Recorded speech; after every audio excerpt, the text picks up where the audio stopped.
that On the Bright Side takes you to celebrations, public forums, and events of interest, all in the company of Canada's MPs. It's politics at work, after work.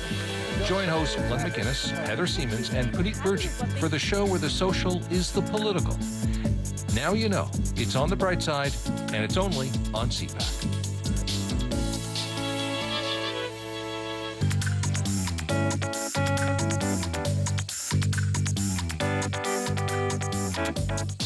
For our next story, On the Bright Side correspondent Heather Seaman travels to London, Ontario, where a local MP has secured funding for a hands-on training program for young people in his area. As you'll see, the Enterprise Services program is not your typical school. Instead of pens and computers, kids are given whisks and chisels as they get a hands-on approach to the world of business.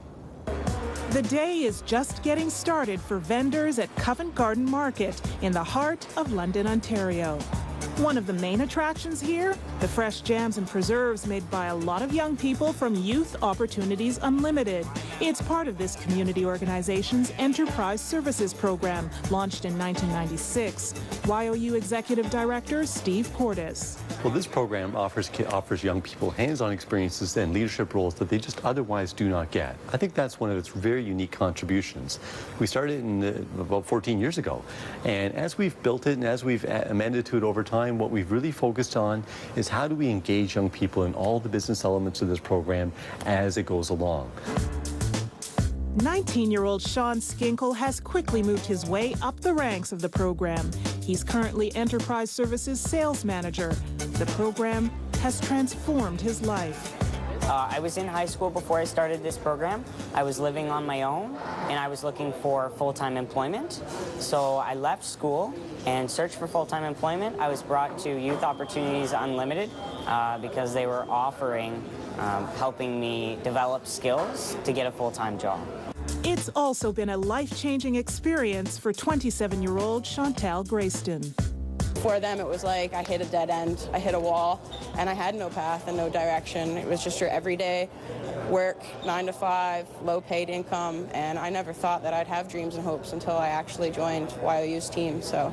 Last May, local Member of Parliament Ed Holder announced an infusion of $480,000 into the Enterprise Services program, guaranteeing funding for at least a year. This was a combination of funding across the municipality, across the provincial and federal governments, as well as self-sustained funding from YOU itself, and that was in excess of $4 million. The MP's involvement is vital because the MP, they're in our community, they see us interacting, they meet the young people, they see all the various locations, they really get it.